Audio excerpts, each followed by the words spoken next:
할렐루야. 오늘 은혜 받을 하나님의 말씀은 마태복음 5장 43절과 44절 말씀입니다. 봉독하겠습니다. 또 내 이웃을 사랑하고 내 원수를 미워하라 하였다는 것을 너희가 들었으나 나는 너희에게 이르노니 너희 원수를 사랑하며 너희를 박해하는 자를 위하여 기도하라. 아멘. 할렐루야. 이번 주간은 코로나19 확산 방지를 위해서 모든 예배를 비대면으로 드리려는 정부의 행정명령이 있었고, 또 총회에서는 이에 부응하여 수도권에 있는 모든 교회가 가정에서 비대면으로 예배하기를 결의하였습니다. 그리하여 저희 교회도 이렇게 비대면으로 하나님 앞에 예배를 드리게 되었습니다. 우리가 이렇게 하나님 앞에 예배하는 데는 몇 가지 이유가 있는데, 정부가 무섭거나 코로나가 무섭거나 해서가 아니라 우리의 이웃을 생각해서 이렇게 예배하고 있는 것입니다. 또한 전염병의 위험성이 얼마나 큰지를 우리가 알고 있기 때문에 이렇게 예배하는 것입니다. 그리고 정부와는 우리가 대립의 각을 세우고 있는 것이 아니라 정부도 하나님께서 세우신 그런 기관이기에 우리가 그들과 협력하여 선을 이루기 위해서 이렇게 예배하고 있다는 것입니다. 우리 성경 로마서 13장 1절을 보면 이런 말씀이 있습니다. 각 사람은 위에 있는 권세들에게 복종하라. 권세는 하나님께로부터 나지 않음이 없나니 모든 권세는 다 하나님께서 정하신 바라 라고 말씀합니다. 권세는 하나님께서 세우신 것입니다. 그러기에 우리가 그들과 협력하여서 선을 이루기 위해서 이렇게 협력하고 있는 것입니다.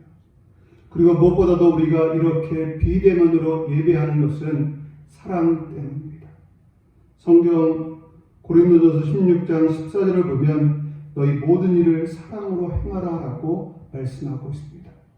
그러기 우리가 이 모든 일을 행함에 있어서 사랑으로 이 일들을 감당하고 있음을 기억하면서 우리가 이 일을 이렇게 예배할 수 있는 이 기회를 가진 것에 감사할 수 있는 우리가 될 수 있게 되기를 바랍니다. 교회는 하나님을 사랑하듯이 이웃을 사랑하는 마음으로 이렇게 가정에서 혹은 비대면으로 예배드림을 기억하고 은혜를 사모함으로 예배하는 가운데 은혜를 많이 받는 시간이 될 수 있게 되기를 주님의 이름으로 축복합니다. 오늘 우리가 읽은 이 본문 말씀은 우리 예수님의 생상 가운데 한 부분입니다. 본문을 다시 한번 읽어보면 또 내 이웃을 사랑하고 내 원수를 미워하라 하였다는 것을 너희가 들었으나 나는 너희에게 이르노니 너희 원수를 사랑하며 너희를 박해하는 자를 위하여 기도하라 말씀하십니다. 예수님은 산상수훈을 통해서 우리가 기존에 가지고 있었던 가치관과는 조금 다른 새로운 가치관을 말씀하셨는데, 이 산상수훈을 통해서 말씀하시는 새로운 가치관 몇 가지를 살펴보면 먼저 살인에 대해서 이렇게 말씀하고 있습니다. 마태복음 5장 22절입니다. 나는 너희에게 이르노니 형제에게 노하는 자마다 심판을 받게 되고 형제에 대하여 나가라 하는 자는 공에 잡혀가게 되고 미련한 놈이라 하는 자는 지옥불에 들어가게 되리라 라고 말씀하셨습니다. 우리가 형제에게 직접적으로 살인하는 것, 그것만이 살인이 아니라 형제에게 대하여 노를 내거나 화를 내거나 이렇게 나가라고 욕하라는 그것만으로도 우리가 살인을 한 것이다 라고 말씀하고 있다는 것입니다. 또 간음에 대하여는 더 무서운 말씀을 하고 계시는데 마태복음 5장 28절입니다.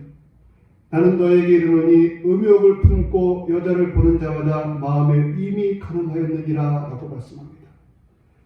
여자와 함께 간음을 직접적으로 행한 것만이 간음이 아니라 여자를 보고 음욕을 품는 것도 간음이다 라고 말씀하고 있습니다.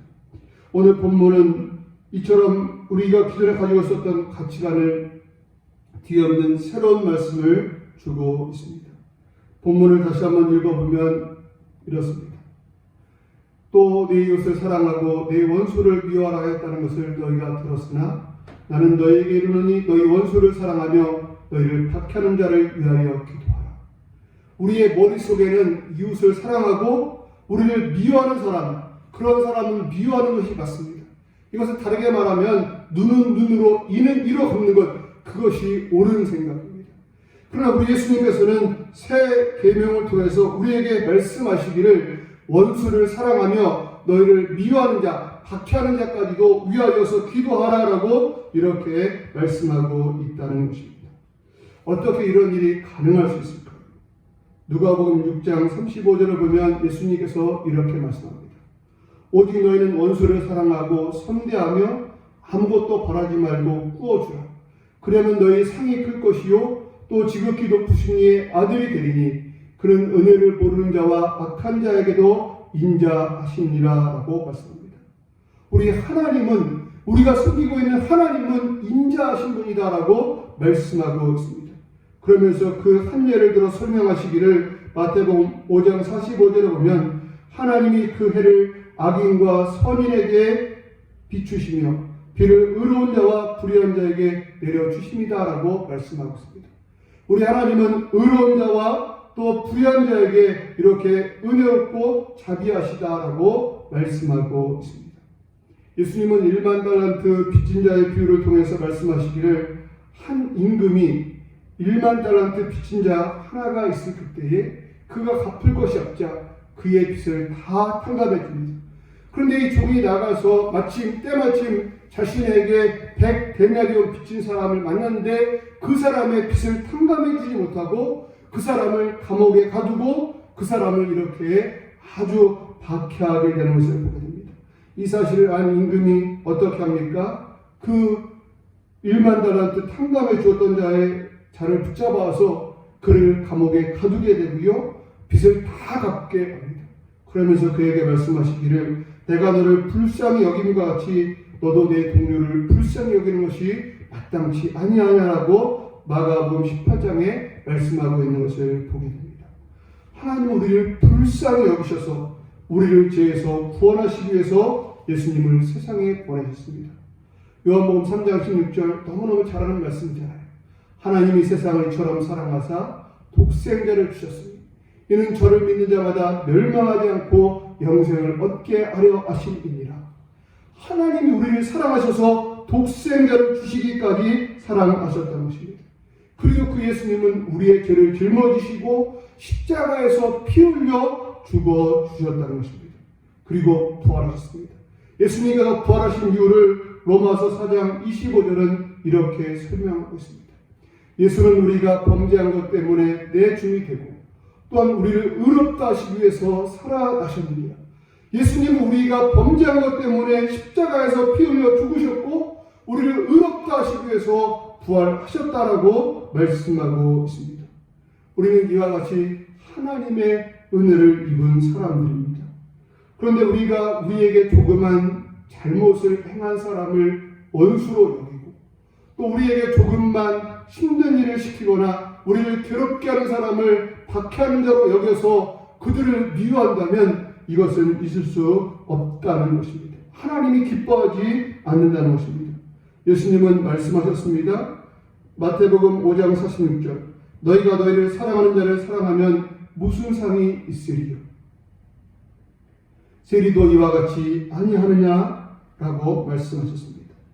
우리가 우리를 사랑하는 사람만 사랑한다면 우리는 세상 사람들과 전혀 다를 것이 없는 사람이다라고 말씀하고 있다는 것입니다.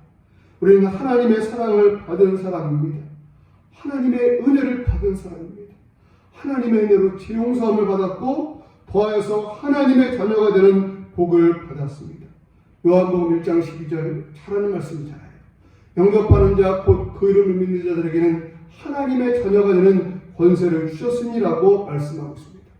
우리는 예수님을 믿음으로 말미암아 죄 용서함 받고 하나님의 자녀가 되어 하나님의 돌보심을 받는 그런 자가 되었다는 것입니다. 또한 더하여서 우리는 천국을 약속받았습니다. 이런 큰 하나님의 사랑을 받았음을 기억하면서 우리 원수도 사랑하고 우리를 박해하는 자도 용서할 수 있는 우리가 될 수 있게 되기를 주님의 이름으로 축복합니다. 그리고 우리는 생각하기를 나는 다른 사람에게 잘못한 것이 없고 다른 사람이 나에게 잘못한 것만 생각할 수 있지만 분명한 것은 우리가 다른 사람에게 잘못한 것이 있고요. 또 우리가 다른 사람을 핍박하거나 박해할 수도 있다는 것입니다. 하나님은 그 사실을 아시고 우리가 다른 사람에게 원수가 되었거나 혹은 다른 사람에게 박해자가 되었을 때에 그 사람에게 죽임을 당하거나 그 사람에게 어려움을 당하지 아니하고 오히려 그 사람에게 용서를 받고 그 사람에게 도움을 입을 수 있도록 이렇게 말씀하고 있음을 기억하면서 우리가 원수도 사랑하고 우리를 박해하는 자들도 이렇게 위에서 기도할 수 있는 우리가 될 수 있게 되기를 바랍니다. 우리 코로나19 시대를 살아가면서 사람들이 우리를 원수로 여기고 있다고 생각하고 또 우리를 박해한다고 생각합니다. 그러나 박해가 아니라 어떤 면에서 보면 그들이 우리를 너무너무 믿기에 또 우리에게 기대하는 바가 너무너무 크기에 우리가 그 기대에 부응하지 못하고 있기 때문에 이렇게 우리에게 요구하고 있는 것임을 기억하면서 우리가 저들을 사랑하는 마음으로 우리가 포용하고 보듬어주고 위하여서 기도할 수 있는 우리가 될 수 있게 되기를 주님의 이름으로 축복합니다. 그리고 코로나19 이 시기 주님 은혜 가운데 잘 견뎌낼 수 있는 우리가 될 수 있게 되기를 주님의 이름으로 축복합니다. 전도서 3장을 보면 천하 만사가 다 때가 있다라고 말씀합니다. 하나님께서 우리를 이렇게 어렵게 할 때가 있고 또 치유할 때가 있음을 기억하면서 하나님의 은혜를 기대하면서 그때를 소망하면서 하루하루 복되게 살아갈 수 있는 우리들 모두가 되기를 주님의 이름으로 축복합니다. 기도하겠습니다. 하나님 아버지 감사합니다. 주님 오늘 말씀하신 것처럼 우리가 우리의 이웃을 사랑하되 우리를 사랑하는 사람만 사랑하는 것이 아니라 우리의 원수도 또 우리를 박해하는 사람까지도 사랑할 수 있는 저희들이 되게 도와 주시옵소서. 우리 주님께서 우리를 그와 같이 사랑하셨음을 기억하면서 그 하나님의 사랑 때문에 우리를 미워하고 우리를 박해하는 사람까지도 사랑할 수 있는 저희들 되게 도와 주시옵소서. 이 코로나19로 인해서 많은 사람들이 우리를 핍박하기도 하고 박해도 하고 또 조롱도 하지만 그러나 그럼에도 불구하고 저들이 알지 못하여서 저렇게 하고 있음을 기억하면서 저들을 불쌍히 여기는 마음으로 기도할 수 있는 저희들이 되게 도와주십시고 하나님 이 코로나19 위기 시기를 하나님 은혜 가운데 지혜롭게 잘 이겨나가서 건강하게 평범한 일상으로 돌아올 수 있게 하시고 마음껏 주님을 찬양하며 주 앞에 영광 돌리시는 저희들 모두가 되게 도와주시옵소서. 우리 사랑하는 성도님들 한 사람 한 사람 머리머리 위에 하나님께서 은혜 주시고 은총 주시고 복의 복을 더하여 주시옵소서. 계획하고 바라고 소망하는 모든 일들 주님 은혜 가운데 선하게 이루어지게 도와주시고 하나님 저들의 소원 하나님 은혜 가운데 속히 되어지는 역사가 있게 하여 주시옵소서. 질병 가운데 고통하는 이들이 있습니다. 하나님 은혜 가운데 그 질병에서 해방되는 역사가 있게 하여 주시옵소서. 여호와 라파 치료 하나님께서 치료의 강선을 바라셔서 저들의 치료가 급속하게 하십시고 하나님 그로 말미암아 저들이 요양가에서 난 송아지가 찢기는 역사가 있게 하여 주시옵소서. 저들의 가정과 또 일터와 사업장 위에 하나님 은혜 주시고 은총 주시고 복을 더하여 주시옵소서. 저들의 자녀들 위해 하나님 은혜 주셔서 자녀들이 잘 되게 하십시고 무엇보다도 믿음 안에서 승리하는 삶을 살게 하여 주시옵소서. 감사드립니다. 우리 하나님께서 이들에게 큰 은혜 주실 것을 믿고 감사하며 예수님의 이름으로 감사 기도드립니다. 아멘.